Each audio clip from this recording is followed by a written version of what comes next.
Hey guys, good evening. তো এখন হয়ে গেছে সন্ধ্যা, এখন বাজে সন্ধ্যা 6টা, সরি 6টা নয় 7টা। আর আমি আছি এখন কিচেনে কিছু রান্না করার জন্য, ঠিক আছে।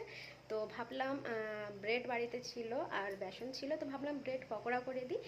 তো চলো তোমাদের সাথে একটু শর্ট ভিডিও। এখানে দেখো ব্রেড নিয়ে নিয়েছি, এখানে ব্রেড কেটেও নিয়েছি এইভাবে স্লাইস করে, দেখতে পাচ্ছ। এরকম বড় বড় করব, এটা ছোটও করা যায়, এটা 4টেও করতে পারো, আমি এখানে 2টো করেছি। ব্রেড কেটে নিয়েছি আর এখানে বেসনও ফাটিয়ে নিয়েছি, মানে ফেটে নিয়েছি আর কি, ফাটিয়ে নিয়েছি, ডিম ফাটানোর কথা বলিনি, বেসন ফেটে নিয়েছি। এখানে আলু সিদ্ধ করা হয়ে গেছে। তো চলো ফটাফট, যদি একটা নাস্তা হয় তো এটাই, আলু সিদ্ধ করো, দেন একটু মশলা দাও।